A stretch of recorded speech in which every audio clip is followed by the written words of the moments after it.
Thank you so much for speaking with Showbiz today. How are you? I'm great. And call me Alfre, please. I love your earrings and the whole thing. Thank you so much. I'm such a huge fan. This is such an honor. So I got a chance to see The Porter. Did you enjoy stepping into the 1920s? And what was your favorite part of filming this special? Oh my God, I love so much of it. I love the period, and especially I loved being in the brothel of the period. And I wanted to make my brothel a place of celebration and joy and acceptance. And so I had a lot of fun making that happen with young women who are contemporary women who've always been have always all have been raised well with those actors and helping them surrender into that.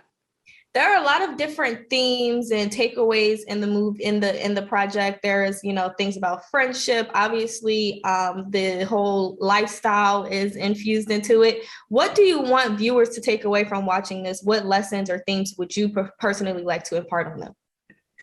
Whenever I tell a story or a part of a story that I am part of a story, I never, that's not a privilege that I think I have as the storyteller. I just want people to show up because we all, of the billions of us that have been born, nobody has the same fingerprints. So they all come with a different history. And so everybody's going to see it differently. I just want people to show up. I just want them to receive it. As artists, once we put something into the world, it belongs to the people. So I just want them to see it, and then they feel however they want to feel about it. But I want them to talk about it, whether they're saying this is so bogus or this is so dope. It's just talk about it, because that's why we make stories. Speaking of getting people to show up, what goes into your selection process for picking roles? Because you play these characters with such depth and with such conviction. You're not just out here picking projects willy-nilly, and you have such a vast resume. So can you tell me a little bit about your selection process? I usually go to work when I read something and I connect with a character, because when I'm reading the script, it's not like I'm just reading the Times. Something emotionally happens every time it says Faye when I'm reading. But I really go to work when I feel like, oh, I can think of something somebody else might overlook, something that brings that character more specifically to life and makes them a human being. So that's when I like to go to work.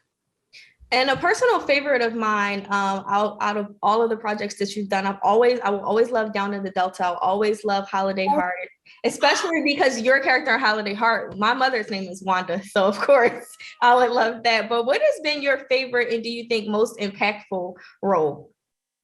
Let me tell you that, the gangster, okay, I don't know if it's happened yet, but one of Queenie's, the brother that is one of Queenie's henchmen, he played my son in Down in the Delta. So great. So full circle. How fun. Yes. And then I've forgotten what you asked me because I just thought of that when you said it. I just said, what has been your favorite role to play, and what role in your career thus far do you think has been the most impactful for your fans?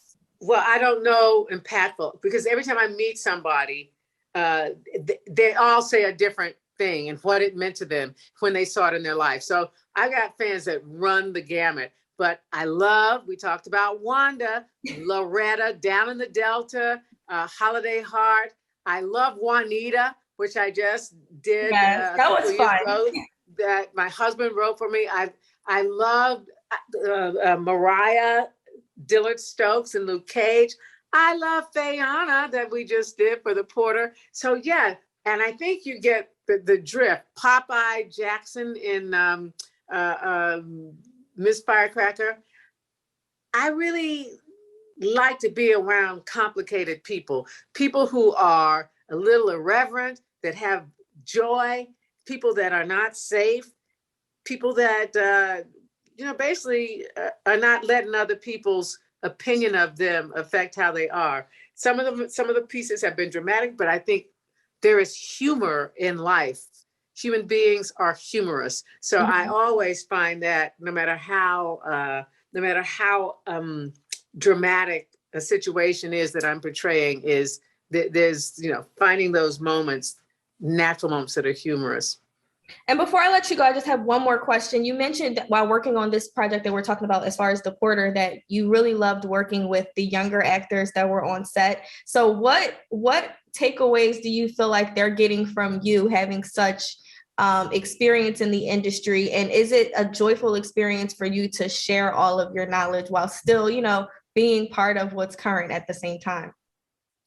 I don't share my knowledge because if I was young, I was like, I was one about going, I'm going to tell you something about this. You know what? You be who you are. And people, I still look around for inspiration in terms of modeling how I want to move or in a particular moment. So, you know, that's on them for, you know, you could ask them that. But I think probably what I give them, because they have this idea so much, we think, well, if I just act this way, if I just do this, no matter what our professions are, then I'm on the right track forever. I think probably what they glean from me is to let go, is don't take themselves terribly seriously, sincerely and professionally, but not seriously. And to that there is discovery in letting go.